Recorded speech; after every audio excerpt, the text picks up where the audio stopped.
عزیز طلبہ، اب ہم اپنا 11واں سوال کریں گے۔ ہمارے آباء و اجداد کی کن باتوں کی دوسری قوموں نے تقلید کی؟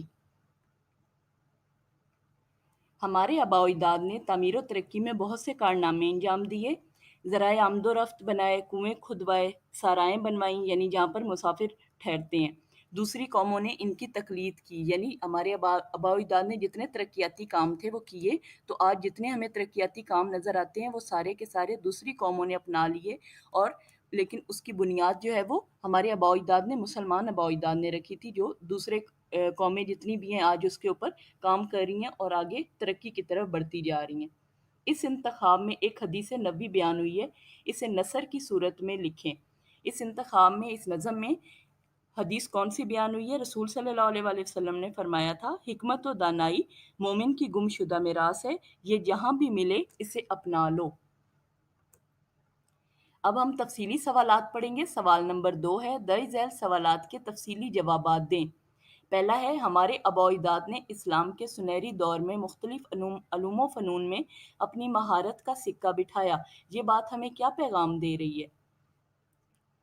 مسلمانوں نے اسلام کے ابتدائی دور میں بہت سے کارنامے سر انجام دیے تھے، انہوں نے بہت سا علاقہ فتح کیا، لیکن افسوس کہ آج ہم نے اپنے آباء و اجداد کے کارناموں کو بالکل پس پش ڈال دیا ہے۔ غیروں نے مسلمانوں کے سنہری اصول اپنا لیے ہیں، لیکن ہم نے اپنے اسلام کے اصولوں کو جو ہے وہ ترک کر دیا ہے، اس لیے آج مسلمان زوال کا شکار ہیں اور دوسری قومیں جو ہے وہ ترقی کرتی جا رہی ہیں۔ تو ہمارے آباء و اجداد نے اسلام کے جو سنہری دور میں مختلف علوم و فنون میں جو مہارت حاصل کی، جو علم حاصل کیا، جو محنت کی، تو ہمیں بھی اس کے اوپر نقش قدم پر چلنا چاہیے، تبھی ہم مسلمان قوم اپنے زوال سے جو ہم پر آ چکا ہے اس سے نکل سکتے ہیں۔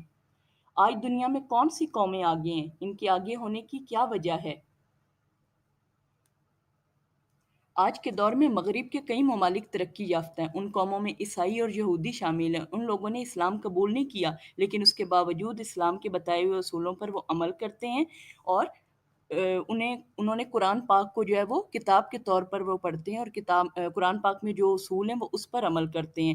تو اس کی وجہ یہ ہے کہ ہمارا جو اسلام ہے اس میں بہت سی رائیں ہیں، لیکن ان راہوں کو ہم نے سیدھے راہ کو چھوڑ دیا ہے اور غیر قوموں نے اپنا لیا، اس وجہ سے آج وہ ترقی کر رہے ہیں، اور مسلمان اس وجہ سے پیچھے ہٹ گئے ہیں کیونکہ انہوں نے اللہ کا اور اسلام کا راہ جو ہے وہ بھولا بیٹھے ہیں۔ وہ مسلمان کس طرح دنیا میں اپنا کھویا ہوا وقار اور عظمت حاصل کر سکتے ہیں؟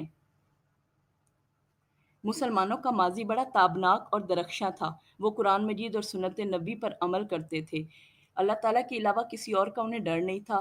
ہم نے اسلام کی تعلیمات کو بھلا دیا ہے، لیکن اگر ہم توحید کے راستے پر چلیں، اسلام کے راستے پر چلیں، اور جو نبی پاک صلی اللہ علیہ وآلہ وسلم نے ہمیں عمل کرنے کا کہا ہے، نبی پاک نے اللہ تعالیٰ کے جو ہے وہ اصولوں پر عمل کرنے کا کہا، نبی پاک صلی اللہ علیہ وآلہ وسلم کی زندگی ہمارے لیے اسوہ حسنہ ہے، اگر ہم اس کے اوپر عمل کریں گے تو ہم دوبارہ اپنا کھویا ہوا وقار اور عظمت حاصل کر سکتے ہیں۔ عزیز طلبہ، سوال نمبر 5 ہے، جملوں میں استعمال کریں۔ آپ نے ان الفاظ کے جملے بنانے ہیں، اپنے الفاظ میں کاپی پر تحریر کرنے ہیں۔ میں آپ کی آسانی کے لیے ان الفاظ کے معنی دہرا دیتی ہوں۔ بول بالا، رتبہ بڑھنا، آتش کدہ، آگ کی پوجا کرنے والوں کی عبادت گاہ کو کہا جاتا ہے۔ کھلبلی، ہلچل، ہنگامہ یا شور۔ خاک اڑنا، دھول اڑنا یعنی تباہ ہونا۔ حکمت، دانائی کو کہا جاتا ہے، گم شدہ، کھویا ہوا۔ یکتا، بے نظیر اور بے مثال کو کہا جاتا ہے۔ سوال نمبر 6 ہے، اس نظم میں جہاں کا لفظ استعمال ہوا ہے، اس کے لیے ہم دنیا، عالم، جگ اور سنسار کے لفظ بھی استعمال کرتے ہیں۔ آپ 3 اور لفظ بنائیں گے جو ہم پہاڑ کے لیے استعمال کرتے ہیں، یعنی جیسے جہاں کے لیے دنیا، عالم، جگ اور سنسار، ان سب کو مختلف زبانوں میں یا مختلف الفاظ میں کہا جاتا ہے، لیکن ان کا مطلب یہاں ہی ہے۔ اسی طرح پہاڑ کے لیے آپ نے ڈھونڈنے ہیں کہ کون سے لفظ ہیں جن کو آپ کہہ سکتے ہیں کہ وہ پہاڑ کے نیم البدل کے طور پہ بالکل استعمال ہو جائیں الفاظ، جیسے پربت، کو، جبل، ٹیلا وغیرہ، یہ سارے جو ہیں وہ پہاڑ کے نیم البدل ہیں، تو یہ آپ نے خود سے بھی تلاش کرنے اور الفاظ لکھنے ہیں۔